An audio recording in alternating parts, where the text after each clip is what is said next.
vas a los testigos de Jehová y te dicen, sí, nosotros somos la verdadera iglesia, ¿sí o no? Tú vas a los adventistas y te dicen, sí, nosotros somos la verdadera iglesia. Y tú vas a todas las iglesias y te dicen, sí, somos la iglesia. Pero ¿cómo defines, cómo te das cuenta si es una verdadera iglesia? O bueno, tenemos que descartar el testimonio propio. Entonces, vayamos a la historia para poder comprobar cuál es el verdadero cristianismo. ¿Por qué? Porque esto ya se tocó en el inicio del cristianismo. ¿Ok? Entonces, al estudiar estos temas, lo que vamos a hacer con nosotros es tener, obvio, ese no es el mapa, así no es el mapa de Europa, está bien partido, que yo por fines didácticos lo he hecho así, ¿ya? Pero reconocen eso, ¿no? Lo que intento hacer. No es una bota, hermanos. Italia. ¿Ya? Muy bien. Y la otra parte allá, la otra parte Grecia, por ahí, ¿no? Ya. Eso vamos a poner en un rato. Muy bien. Entonces, lo que queremos hacer, hermanos, es que tengan interés de estos temas. ¿Por qué? Porque así ustedes van a tener paz y tranquilidad del lugar al que ustedes están asistiendo. Y si algún día de repente, por X razones, usted tiene que viajar a otro sitio, entonces usted tiene las bases de que a qué sitio puede ir usted sobre lo que le están enseñando, si es verdadero o es falso. ¿Y dónde encontramos esto? Pues en la historia de los primeros 7 concilios ecuménicos en la historia del cristianismo. Es ahí donde estamos caminando para ver el primer concilio de Nicea, pero todavía no llegamos ahí. Ya hemos tocado los orígenes del arrianismo, y ¿con qué comparamos el arrianismo hoy en día? Los testigos de Jehová. Porque Arrio, ¿qué decía? Que Cristo es un ser. Y los testigos de Jehová, ¿qué te dicen? Ellos dicen de frente de Jesucristo es un ser creado, te dicen, no, es el primero de la creación porque Él es un ángel. ¿Me entienden? Entonces en ese momento se desataba esa controversia, pero no es nueva de nuestras fechas, no es nueva de nuestra edad. Ya en el inicio del cristianismo, ese problema se había presentado y fue combatido. Pero todavía no llegamos ahí. Estamos caminando, estamos llegando ahí. Entonces por eso el título de esta noche se llama Camino a Nicea, un nuevo imperio. Ay, pero ¿qué tiene de importante esto? Mucho, porque al usted ver lo que pasó, usted puede saber, por esto creen así, así llegaron a suceder las cosas. Va a ver usted la mano de Dios, cómo dirige. Y a ver, ¿qué decía el texto central de esta noche? ¿Alguien le vaya a leer? Amén. Ninguno de los pueblos de la tierra merece ser tomado en cuenta. Dios hace lo que quiere con los poderes celestiales y con los pueblos de la tierra. No hay quien se oponga a su poder, ni quien le pida cuentas de sus actos. Entonces yo le pido que usted aliste su agüita, aliste sus pañitos húmedos, aliste todo lo que tenga usted. No le pido que traiga sus snacks, hermano, porque no es cine. Pero le quiero pedir por favor, que esté muy atento. Porque después de esta lección, hermanos, como dije a mi esposa, es la vez que escribo menos, pero estuve estudiando bastante, porque espero concentrarme en ese detalle. Usted va a ver algo que Nabucodonosor dice. ¿Qué dice? ¿Cómo dice el texto? A ver, sin leerlo, pero ya entendiéndolo. ¿Dios qué hace? Hace su voluntad en los cielos, ¿no? ¿Y hay alguien que puede impedirlo? ¿Y en la tierra? Nadie. Él hace como quiere sobre los habitantes de la tierra. ¿Estamos? Él hace como Él desea. Eso está aclarando que Dios es todopoderoso sobre la voluntad de cualquier ser humano y sobre toda criatura. Él hace como Él desea. ¿Estamos? Entonces, en esta lección usted va a ver que eso se hace realidad. Muy bien. Entonces, quiero en estos 2 puntos tratar solamente 2 objetivos. Mi primer objetivo es desmitificar. ¿Qué es desmitificar? ¿Qué es un mito? Es una creencia. Vamos a desmitificar, o sea, vamos a quitar los mitos sobre una persona en particular llamado Constantino. ¿Estamos? Pero ¿qué importante tiene que ver Constantino? Bueno, spoiler de los siguientes temas. Constantino es el que convoca el primer concilio de Nicea. No es un papa, es Constantino. ¿Ya? Entonces, Constantino va a convocar, por eso es importante. Entonces, hay algunos que dicen, no, Constantino fue guiado, fue un hombre muy devoto de Dios. Como la iglesia ortodoxa que lo tiene como San Constantino, ¿sabían ustedes? Lo celebran. O como los adventistas, para agarrar y desacreditar la Biblia, dicen, no, Constantino hizo la Biblia. También, son mitos alrededor de eso. Ambas cosas son falsas. ¿Y cómo sabemos que son falsas? Pues bueno, cuando vemos este tema. Por esto es importante. Mi hermano parece sacado de película. Soy sincero, cuando yo lo estaba revisando, me estaba divirtiendo un montón. Espero que usted también, ¿no? Y espero yo dejarme guiar en esta noche por esto. Entonces, este es mi primer objetivo, desmitificar todas las ideas sobre el personaje, sobre este personaje llamado Constantino. En segundo lugar, la importancia, sí, de este personaje en el desarrollo del cristianismo. ¿Por qué? Porque durante los 3 primeros siglos del cristianismo, ¿qué sufría el cristianismo? Persecuciones. ¿Qué es persecución? Que por causa de tu fe podías perder todo hasta la vida. Entonces, ¿cómo la iglesia pasa de ese estado a otro? Ahí es donde entra Constantino. Entonces, vuelvo a mi texto central. El texto central dice, el Señor hace su voluntad en las huestes de los cielos y en la tierra, y no hay nadie quien le diga por qué lo haces ni impida lo que él hace. ¿Ok? Muy bien.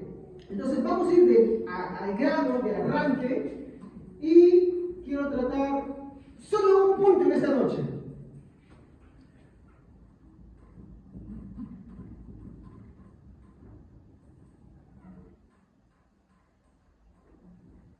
La tetrarquía. ¿Qué es tetrarquía? ¿El base con lo que pone? No, ese es tetrapack. Ese es tetrapack. Entonces lo voy a poner de esa forma bien fácil. ¿Alguien sabe qué es tetra? 4. Muy bien. ¿Y arquía? Muy bien. Gobierno.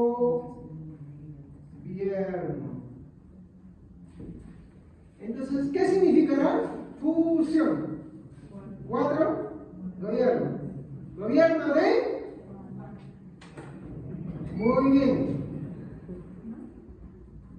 Gobierno de 4. Muy bien. Entonces, esto es importante. ¿Por qué? Porque quiero que se memoricen primero. Esto antes de pasar al siguiente punto. ¿Qué es tetrarquía? ¿Por qué?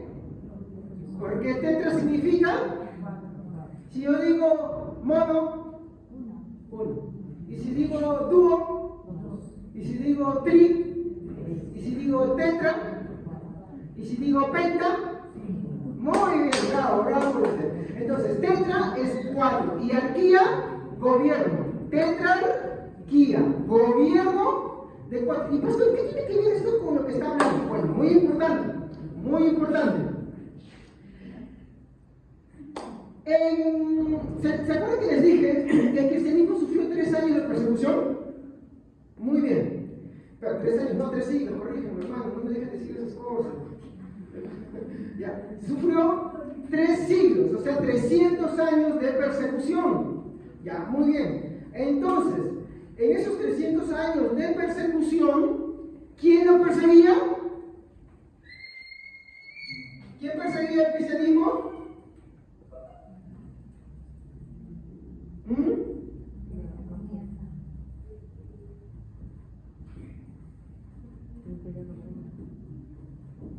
El Imperio Romano. ¿Por qué perseguía a los cristianos? Porque no creían en sus dioses del panteón. O sea, todos los panteones, todos los dioses que tenían. Pero hay un detalle en particular, que ahorita lo voy a decir. Denme un ratito nomás. Por lo cual el cristianismo era perseguido. ¿Estamos? Entonces, durante 300 años, el cristianismo va a ser perseguido una y otra vez. Incluso, mi hermano, después de la destrucción de Jerusalén, en toda la concentración va a ser contra el cristianismo. A los judíos no se les perseguía, eran a los cristianos. ¿Ya? Entonces, durante estos primeros 3 siglos, el cristianismo, como le dije, va a ser ferozmente perseguido. Ahora, ellos no son los los únicos que van a tener problemas, porque así como los cristianos tienen persecución, ¿no? El cristianismo perseguido, ¿ya? Alguien más también va a tener problemas. ¿Y saben quién es? El imperio. ¿Y qué creen que va a tener ese imperio de problemas? Problemas políticos. ¿De qué tipo? Que yo gobierno, que tú gobiernas y empiezan a pelearse. ¿Estamos? Ese va a ser el problema que van a tener ellos. Ahora, yo no quiero centrarme en los 3 primeros siglos. Yo quiero centrarme en el punto de la encrucijada donde que va a empezar el cristianismo con fuerza. Justo antes de llegar el concilio de Nicea. Bueno, teniendo eso en cuenta, el imperio romano va a tener muchos problemas, muchas crisis políticas, económicas, de todos los tipos. Por ejemplo, en Venezuela. ¿Quién gobierna Venezuela? Y solamente él. Sí, su gente, pero ¿sabían ustedes que ahí tienen 2 presidentes? Uno el que elige el pueblo y otro el que se elige solo. ¿Sí o no? Y tienen ese problema, ¿sí? No se reconocen, ¿sí o no? Pero Maduro es al final el que casi deshace las cosas ahí. Ya. Algo así va a pasar con el Imperio Romano. Van a tener crisis política a cada rato. Se van a matar, van a hacerse emboscadas, van a tener peleas, van a tener guerras civiles, ¿no? Entonces, ya para finalizar esa parte, más o menos, por el 293, un hombre llamado Diocleciano, mire ese nombre, Diocleciano dice: ¿qué puedo hacer para organizar este imperio? Ya que el imperio se divide en 2 partes, porque es muy grande. Acá está Oriente y acá está Occidente. ¿Cómo hago para gobernar todo este imperio? ¿Qué puedo hacer? Y a Diocleciano se le ocurre la gran idea en el 293 de hacer una tetrarquía. Entonces, ¿qué va a decir? Allá, ahora vamos a hacer lo siguiente. Por acá vamos a poner el mismo, claro. Uy, no, ya sé qué voy a hacer. ¿Quién tiene todo arriba, no?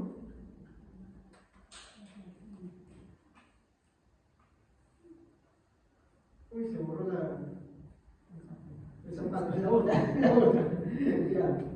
Vamos a ponerle rápido, ya me salió otra forma acá, ya. Entonces lo que decimos es, vamos a dividir el imperio en 2 partes. Por un lado, yo voy a estar, y por el otro, voy a poner a otra persona. Entonces vas a tener 2 presidentes. Ellos decían Augustos. ¿Ya? A ver, y en los países solamente hay un presidente, ¿qué cosa más hay? No. A ver, hay alguien que decía, el pollo no está muerto. Verás, el alumno tenía un pollo en la mano y el profesor le pregunta. No, el alumno dice, profesor, ya estoy como él, igualito. ¿El pollo está vivo? El pollo está muerto. ¿Quién es esa persona que estoy hablando? Pedro Castillo. Cuando quiso hacer su golpe de Estado, y lo sacaron en una, ¿quién le relevó? ¿Cómo dijeron? La vicepresidenta. Entonces a Diocleciano se le ocurrió, vamos a tener, por así, su nombre es Augusto y el otro es César. Títulos, no son nombres. Augustos son ellos. Como los presidentes, ¿cómo es posible decir? Presidente. Ya. Y los Césares, como vicepresidente, vendrían a ser, en este caso, como por ejemplo, si algo le pasa al presidente, ¿quién asume el mando? Entonces Diocleciano dijo, ahora sí puedo tener un gobierno sustentable así, ¿no? Entonces va a poner a 2 personas. Uno se llama Galerio y el otro se llama Constancio. De ahí Constantina. Muy bien. Maximiano, ¿dónde gobernaba como presidente? Oriente, muy bien. ¿Y Diocleciano? En Occidente. Muy bien. ¿Y su vicepresidente Galerio dónde gobernaba? ¿Dónde iba a gobernar? En Occidente. ¿Y Constancio? Sí, en Oriente. ¿Y si algo le pasaba a Maximiano, quién lo reemplazaba? Constancio. ¿Y si algo le pasaba a Diocleciano, quién lo reemplazaba? Galerio. Muy bien. Ya entendemos cómo están sucediendo las cosas, ¿no? Este es el año 293. Ay, pastor, esta es clase de historia. Esto es importante, porque aquí va a suceder algunas cosas que usted le va a llamar a decir y va a ver por qué pasaron todas las cosas. Muy bien. Entonces, Diocleciano se siente cansado y dice, me voy a jubilar. ¿Ya? Me quiero jubilar. Entonces, ¿qué hace Diocleciano? Como él opuesto a Maximiano, dice, bueno, nos vamos los dos. Chau, chau, nos jubilamos. Nos vamos a la chacra, nos vamos a la finca, qué sé yo. Nos vamos de vacaciones ya para siempre, ya servimos ya al Imperio Romano. Y ahora, ¿quiénes van a ser los nuevos presidentes? Galerio y Constancio. ¿Pero qué falta acá? Muy bien, faltan vicepresidentes. ¿Y qué es lo correcto? Que Galerio ponga a su vicepresidente y Constancio también. Pero no va a pasar eso. ¿Qué va a suceder? Galerio va a poner tanto por aquí y tanto por allá.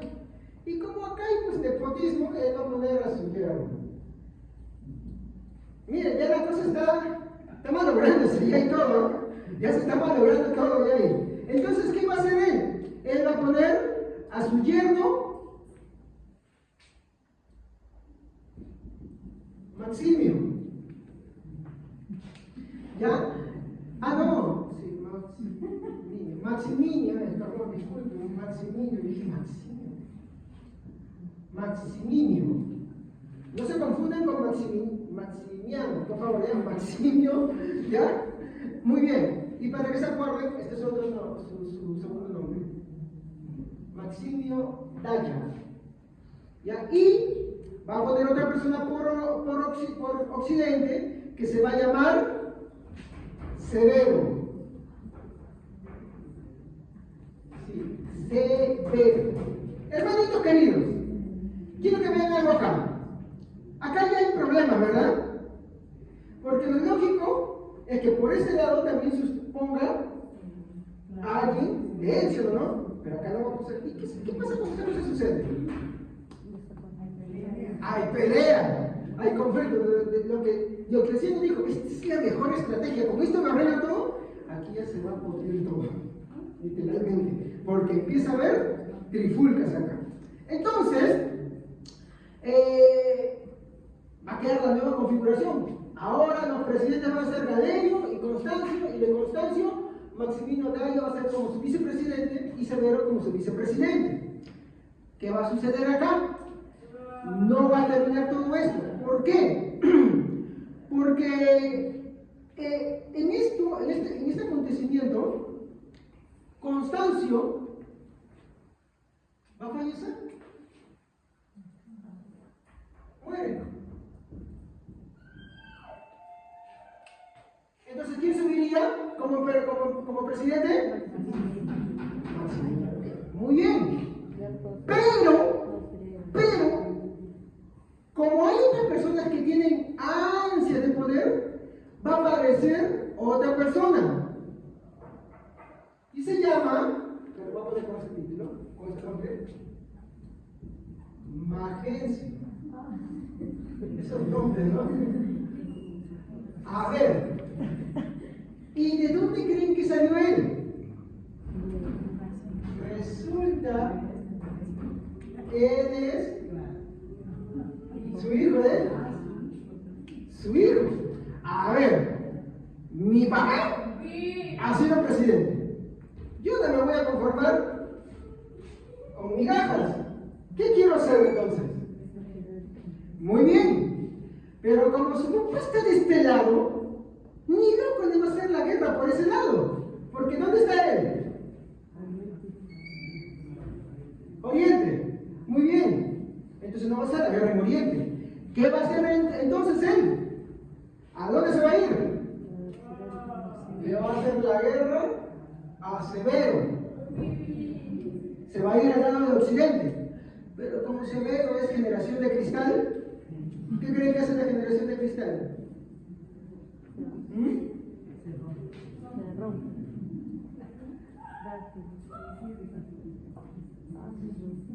Se suicida. Generación de cristal, no aguanta. Agarren. Bueno, ahí quedó. Él se suicidó. Entonces, la plaza queda libre. ¿Se dan cuenta cómo va sucediendo las cositas? ¿No? Y donde sale el otro, va, y hace la guerra acá, él no llega ni a la guerra y se suicida. Eso no va conmigo, ay, me suicido. Ay, se me acabó el mundo. Muy bien. Pero acá hay un pequeñísimo detalle.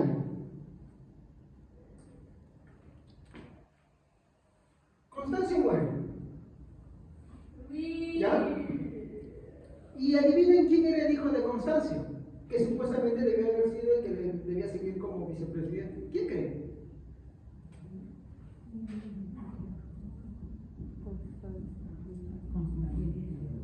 Muy bien, Constantino.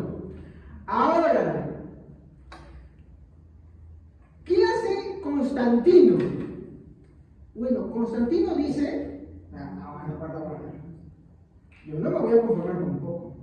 A ver, acá este hombre me ha puesto a alguien que yo no quiero. De hecho, acá Galerio le tenía bronca eso, por eso nunca lo puse ahí. Siendo él debe estar acá también, ¿no? Pero por eso hice ese cambio. Entonces, ¿qué hizo Constantino? ¿Qué voy a hacer acá ahora? ¿Cómo voy a hacer? Porque recuerden, alguien sigue siendo emperador. Alguien sigue siendo presidente, ¿sí o no? Porque él no ha muerto. Él ha sido puesto por Galerio y algo le ha pasado. No, aparece en Magencio, no se mete acá, porque van a chocar contra su papá también. Entonces se va a hacer la guerra acá. Pero alguien aparece. De Constancio, su hijo Constantino. Entonces, ¿qué creen que va a hacer él? Como le da bronca todo esto, ¿ya? Él va a agarrar, perdón, acá está. Allá, va acá, entonces acá quedaría Magencio, ¿sí o no? ¿Qué creen que va a hacer Constantino? Ya, muy bien. Pero como Constantino quiere irse a la segura, aquí sale la primera leyenda.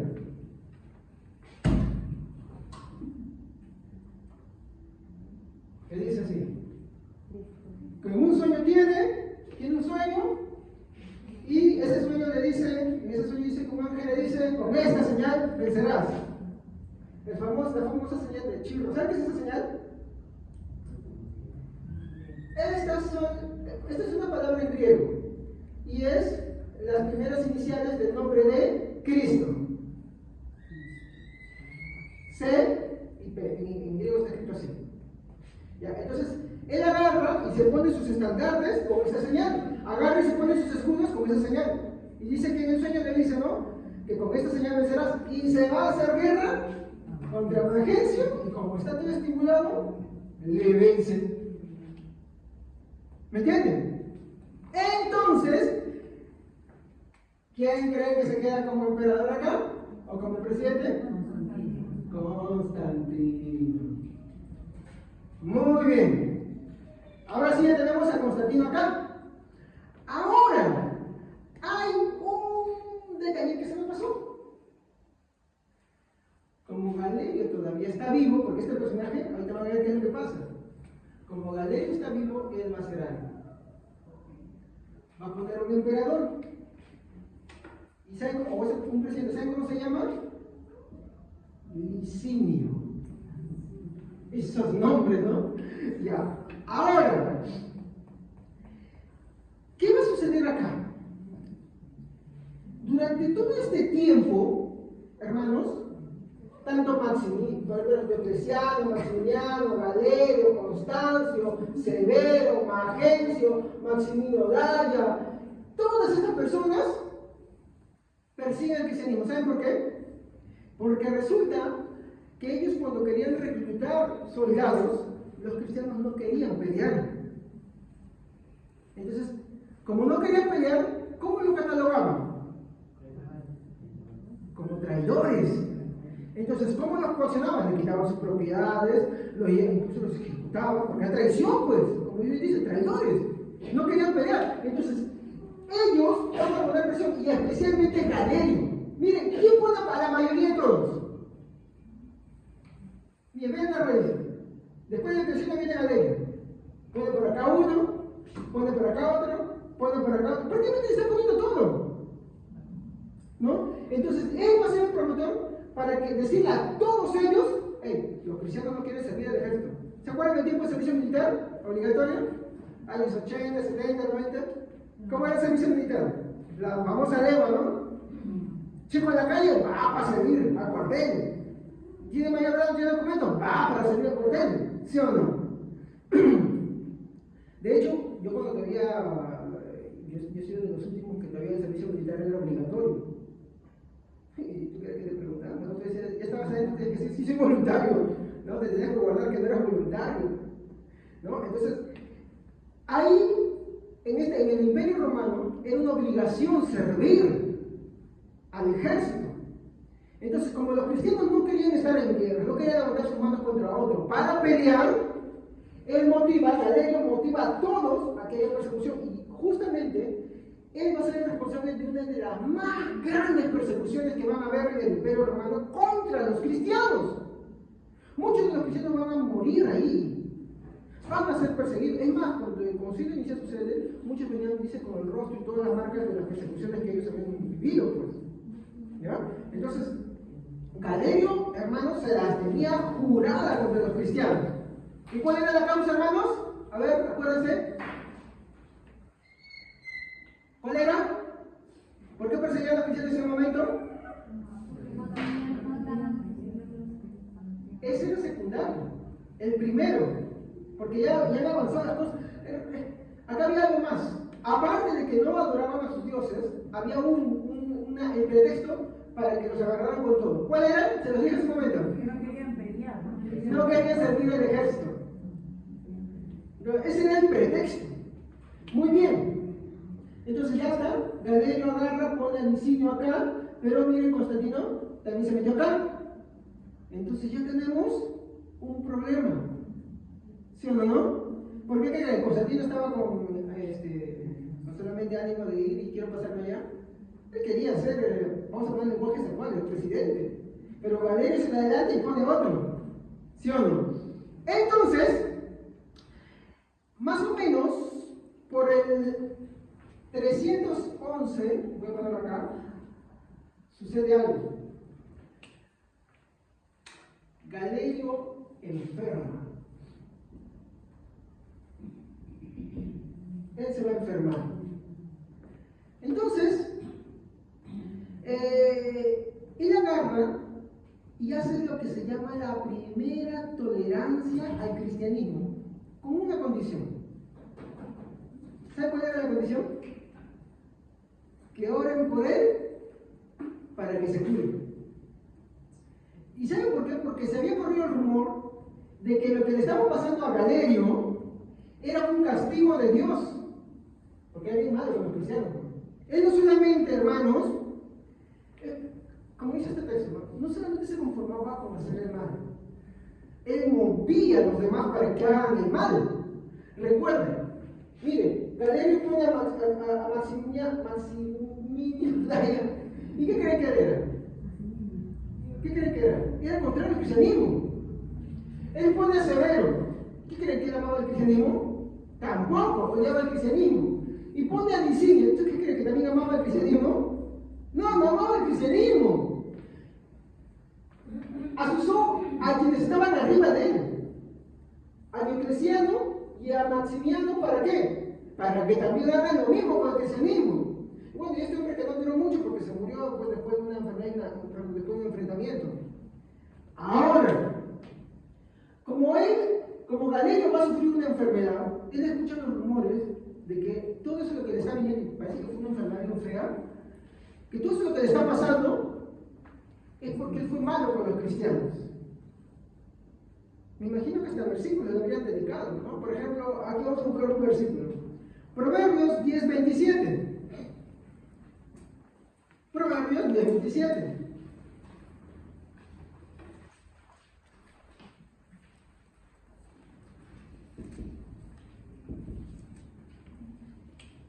Amén. El temor del Señor alarga la vida, pero los años del impío son acortados. Muy bien. Entonces, ¿cómo creen que se sentía Galerio cuando se le vino toda la enfermedad? Muchas veces, hermano, el orgullo del hombre, ¿no? A veces uno se siente, cuando es joven, cuando tiene todas las fuerzas, con esas ansias de que todo lo puede hacer, ¿sí o no? Puedo irme para acá, puedo irme allá. ¿Cuánto es que la persona recién agarra y hace un freno a todas sus cosas?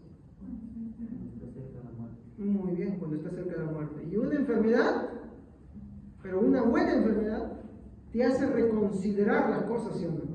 ¿No? Como dicen, muchas veces los sufrimientos, las enfermedades y las cosas duras que vienen a la vida son el megáfono de Dios para este mundo que se ha quedado sordo, hermanos. Y esto es lo que sucede con Galerio.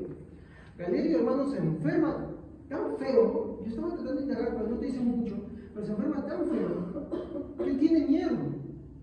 Le da terror. Entonces, lo primero que él hace, ¿saben qué cosa es? Eso. En el 311 dice: cesen de la persecución contra los cristianos, pero oren por mí. ¿No se recordaba a Faraón, no?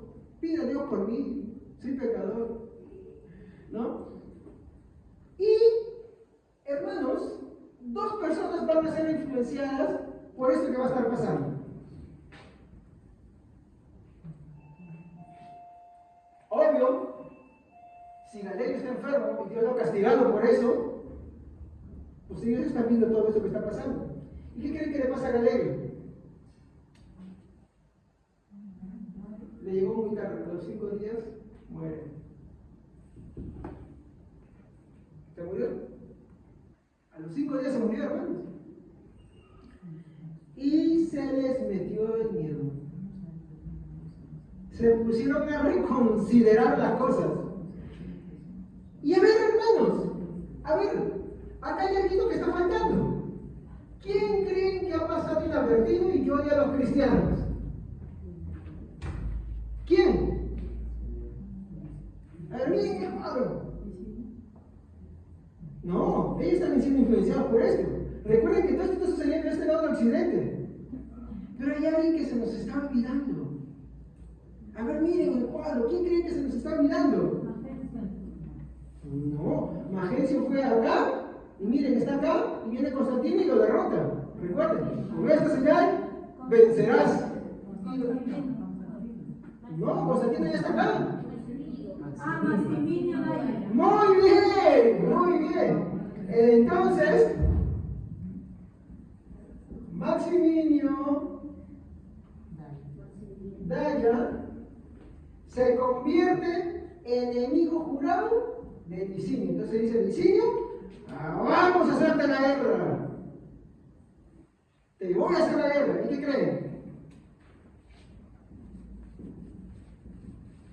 Licinio gana.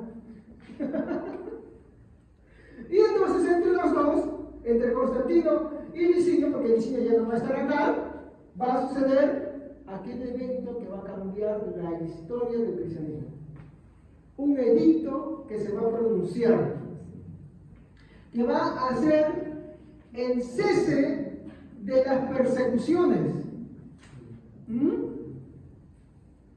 ¿Cuál creen que es eso?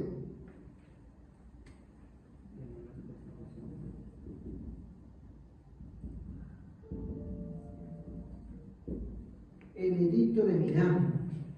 Porque a partir de este edicto, la iglesia pasa de ser perseguida a la religión oficial del imperio.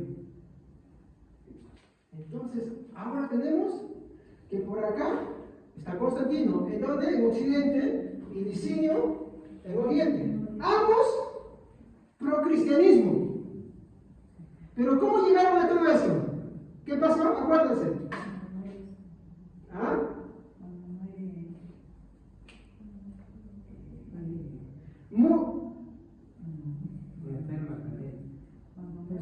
Galerio.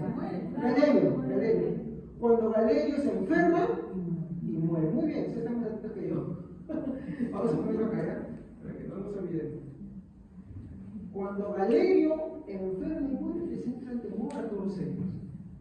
Entonces, ahora se pueden reconciliar. Entonces el Licinio dice, a ver, este hombre odia a los cristianos. Este hombre sigue persiguiendo a los cristianos de parte del Oriente. Si yo no quiero que me pase lo mismo, ¿qué voy a hacer? ¿Eran cristianos ellos en sí? No eran cristianos. Tenían temor de... Si ahorita pasa un terremoto, ¿qué es lo que pasa? ¿Qué es lo que hace la gente? Señor mío, Dios mío, no es que se convierta en cristianismo, sino que les da el temor. Y Dios, esto me hace recordar el pasaje en el que Dios agarra y dice que cuando el pueblo era rebelde, toma a Saúl, hace que se enfurezca, hace que descuartice un becerro y lo parte en pedazos. Y dice que Dios puso temor en todo el pueblo de Israel para que teman a Saúl y vayan con él a la guerra. El temor de Dios influenció a todos ellos. ¿Qué es lo que sucedió acá? Hubo una racha de la gracia de Dios para que estas personas tuvieran temor y dejaran de hacer guerra contra el cristianismo. ¿Por qué? Porque algo más estaba sucediendo. Muy bien. Entonces, va a suceder este edicto, acuérdense. A partir de este edicto, el cristianismo ya, no solamente ya es tolerado, ahora ya pasa, deja de ser perseguida totalmente. Entonces, solamente faltaba eliminar. Muy bien. Y se lo llevan de encuentro. ¿Ok? Muy bien. Entonces, ya tenemos por acá a Licinio, ¿no? Y ya tenemos por acá, lo que voy a poner acá, a Constantino. Ahora, ¿se dan cuenta que hay algo en particular con ellos dos?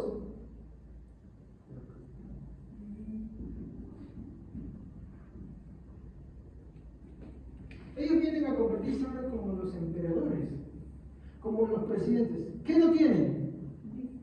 No tienen vicepresidente. Muy bien, no tienen. Ya la tetrarquía bajó, ahora solamente hay dos. Muy bien. Acá va a suceder un problema. Resulta que Licinio va a tener muchos problemas con los cristianos.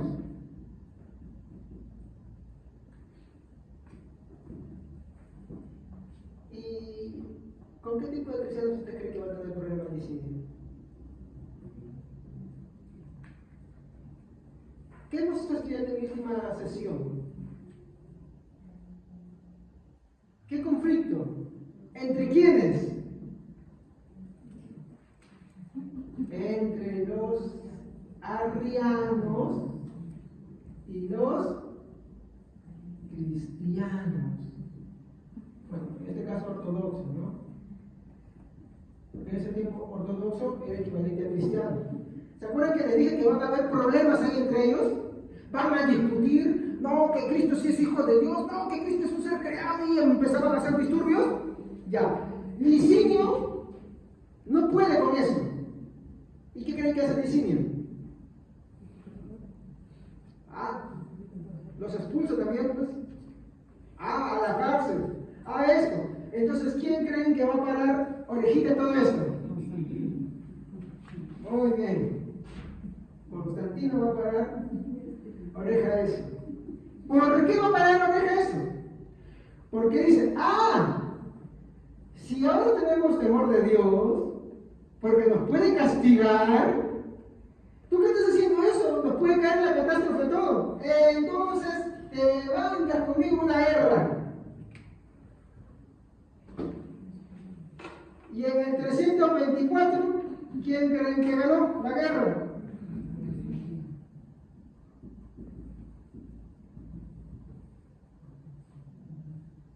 Constantino se hizo el sumo pontífice, el máximo gobernante de todo.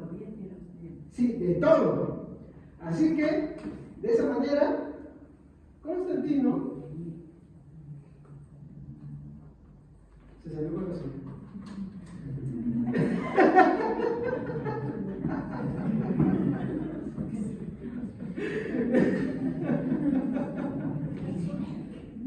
Así se acordaron por ahí. Muy bien. Quería hacerlo esto un poco más animoso para que puedan captar todo esto. ¿Ya? ¿Qué pasa? Cuando Constantino se hace emperador de todo el imperio en el año 324, lo que van a hacer es que después, en el siguiente año, en el 325, como él es el máximo emperador de todo el imperio, ya no existen más emperadores, él es el único que está gobernando, ya no existe nadie bajo de él, todo está bajo su control. Él va a convocar el concilio de Nicea, donde la fe cristiana va a ser definida y donde se va a denunciar al arianismo como herejía. Ahora, yo quiero que ustedes vean los enlaces que aquí están sucediendo. Mi hermano, el cristianismo durante todo este tiempo había estado bajo persecución. Miren cómo Dios, cuando infunde su temor, cambia todo. Basta con que toquen un solo ejemplo y Dios infunde su temor en todos, y el imperio romano tomó una vuelta completa y se convierte en un nuevo imperio. Pero ¿cómo se convierte? Eso lo vamos a ver en el próximo servicio. Los preparativos para el concilio de Nicea. Entonces, yo quiero que vean ustedes cómo es que Dios obra. ¿Por qué? Porque a pesar de las persecuciones, estaba sucediendo un problema gravísimo. El cristianismo en su médula estaba corrompiéndose. Ya la persecución no solamente afectaba a los verdaderos cristianos, sino que ahora dentro de este mismo cristianismo se está formando una herejía, se está formando una distorsión que está compitiendo a la par. ¿Y qué hace Dios? Frena la persecución. ¿Para qué? Para combatir otra cosa. Porque acá en este punto es donde se van a levantar muchos hombres, que gracias a ellos conocemos todo lo que pasó. Eso veremos en otro servicio, ¿no? Entonces, ¿qué es lo que yo quiero mostrar? Y acá vuelvo a mi versículo de Daniel 4:35. Vayamos, por favor, alguien que quiera leerlo, por favor. Amén. Ante ti nada podemos hacer, lo que vivimos en la tierra. Tú haces lo que quieres con el ejército del cielo y con los habitantes del mundo. Nadie puede oponerse a ti, ni hacer ningún reclamo. Muy bien. Yo quiero acá desmitificar algunas cosas. Constantino no es que era en realidad cristiano, ¿estamos? Sino que era una persona que, miren, en sus deseos y todo, él quería gobernar todo, porque Constantino era bien pretencioso. Pero al final, quieres de una forma o de otra, Dios lo utilizó. No es la primera vez que Dios utiliza a personas para poder cumplir sus fines. Así como Dios utilizó al rey de Asiria para castigar a Israel, así como usó a Nabucodonosor para castigar a Judá, también usó, por ejemplo, a Darío para salvar a Daniel. También usó a, ¿cómo se llama el esposo, el rey de Esther? O sea, su esposo de Esther, no olvidé su nombre. Al rey Asuero, para promulgar una ley en la cual los israelitas pudieran sobrevivir y defenderse. No es la primera vez. Entonces, yo quiero que ustedes vean acá cómo Dios usa personas corruptas muchas veces, personas pecadoras, para cumplir sus fines. Porque acá era ya necesario defender la fe cristiana. Y tiene que usar a alguien con sus propios deseos, porque él creó, al final le mandó diciendo esta cosa.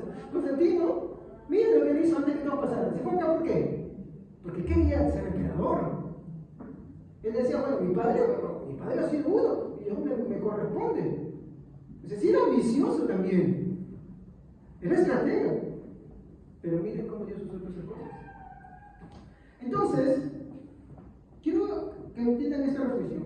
Dios no hace simplemente lo que desea, sino que Dios desea lo que es bueno. Cuando Dios hace muchas cosas, no digamos, pues, ¿qué Dios hizo así? Es que todo lo que Dios hace, aunque en nuestra perspectiva no parezca que nos agrada, lo hace porque Él es bueno. Y resulta que todo esto lo hizo, hermanos, para llegar al punto en el cual la iglesia va a poder solidificarse. Sí, va a usar a ciertos entrenadores para poder solidificar lo que es la fe cristiana. Entonces, esto es lo que yo quiero que me entiendan en esta noche. ¿Por qué? Porque recuerden, el arianismo, como los testigos de Jehová en nuestros días, estaban destruyendo la figura, ¿no?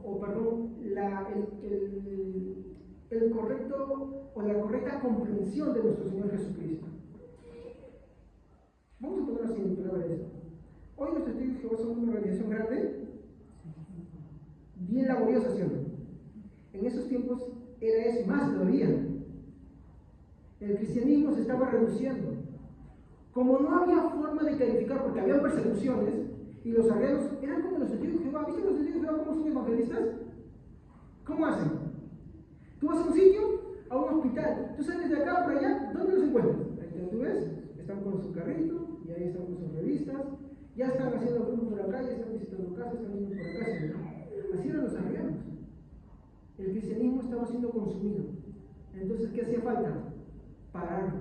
¿Pero qué necesitabas? Personas que lo hicieran. Y es por eso que Dios interviene en todo esto, hace todas estas cosas. Yo no veo ahora, desde nuestra perspectiva, de lo que nosotros que vivimos acá, en nuestra época, podemos ver todo como Dios hizo. Se valió de sus medios. Y es por eso que en estos concilios se van a levantar personas muy preparadas que van a combatir contra todo esto. Y así esto mismo sucede muchas veces en nuestras vidas. ¿Cómo Dios usa personas que no son del cristianismo para que en nuestra vida sean de alguna forma beneficiosa? No quiere decir que muchas veces todavía lo hacen con muy buena intención, pero Dios las usa. ¿Lo comprenden? Eso sucede, también siempre ha sucedido. Por eso entendamos algo. Dios hace lo que Él desea sobre todo. ¿Sí? Miren, incluso en la oración del Padre Nuestro, ¿cómo dice? Padre, hágase tu voluntad en los cielos, así como en la tierra. Y digan ustedes si la voluntad de Dios no se hace incluso en la tierra. Se hace. Y lo mismo sucedió ahí. Entonces, ¿qué es lo que quiero mostrar en esta noche? ¿Cómo es que Dios dirigió todas las cosas para que el cristianismo pudiera salvaguardar lo que es la fe, lo que es la correcta comprensión? ¿Qué debemos nosotros tener en cuenta? Que Dios siempre va a usar cualquier medio para tratar con su iglesia. ¿Él puede usar la persecución? Sí. ¿Él puede usar la paz también? Sí. Pero Él siempre va a tratar. ¿Él puede usar una enfermedad? Sí. ¿Puede usar incluso la muerte para todo eso? También. Y eso fue lo que sucedió. Entonces, finalmente, quiero dejar con esto. Aprendamos del proverbio que dice: el principio de toda sabiduría es el temor al Señor. Y si no, vean que igual Dios pone su temor. Ahora, nosotros tenemos ese temor de respeto, ese temor de amor, de no querer ofender, de querer agradar. ¿Cuánto más si Dios hace su voluntad en personas que no han sido regeneradas? ¿Cuánto más debemos ser nosotros que tenemos a nuestro gran Dios y Salvador en nuestros corazones? Amén, hermanos. Entonces, entendamos, todo lo que Dios va a hacer, lo hace porque Él simplemente es bueno. Simplemente. De la forma como lo haga. Él lo hace. Nunca imputemos algo que sucede en nuestra vida como que, oye, ¿por qué Dios hizo eso? No, no, no. Siempre aprendemos a reconocerlo y entender que aunque no comprendamos, Dios es bueno. Amén, hermanos. Espero que les haya gustado. Vamos a continuar en el próximo servicio. Vamos a orar y vamos a orar. Amén. Padre Santo, te doy gracias en esta noche por tu piedad, por tu amor, tu misericordia. Te ruego, Señor, que dejes esto en los corazones de cada uno de tus hijos, para que comprendamos cómo tú obras, Señor. Cómo tú moviste todos los siglos, Señor, desde el principio, Señor. No dejaste, Señor, que seamos simplemente desamparados. Como no nos dejas a nosotros desamparados. Tú siempre usas todos los medios necesarios, Señor, para poder ayudarnos, para poder corregirnos, para poder guiarnos, Señor. Te ruego, Dios mío, que tú nos ayudes a aprender, Señor, de las cosas que hemos visto en el pasado. Así como tú, con tu temor, Señor, dirigiste a Nabucodonosor. También tú, Señor, a través de la historia de los cristianos, cómo tú has podido doblegar incluso a aquellas personas que se creen que tienen todo el poder, Señor. ¿Cuánto más nosotros, que somos tus hijos, que hemos creído en ti? Te amaremos. Buscaremos hacer tu voluntad, rogaremos por hacer tu voluntad, Señor. Porque te amamos. Ayúdanos, Señor, a reflexionar y ver que para ti, Señor, todo es posible. Que para ti, Señor, no hay nada que se resista. Cuando tú obras y tú defines las cosas, no hay nadie quien la pare. Te pedimos, Dios mío, que tú nos ayudes sobre todo a reconocer esas cosas que pasaron y a valorarlas, Señor, y a entender cómo tú obras, cómo siempre preservaste tu iglesia. Te lo ruego, Dios mío, que meditemos y reflexionemos sobre estas cosas. En el nombre de Jesús. Amén. Vamos a continuar con el servicio. Bien, hermanos, sigamos en comunión con el Señor. Señor, te damos gracias, Padre Santo, por toda tu palabra, Padre Santo, por enseñarnos cada día más, Señor. Gracias, Señor, por todo lo que nos das. Ahora te pedimos, Señor, que nos guardes, Padre Santo, y estés siempre con nosotros, Señor. Tal como soy.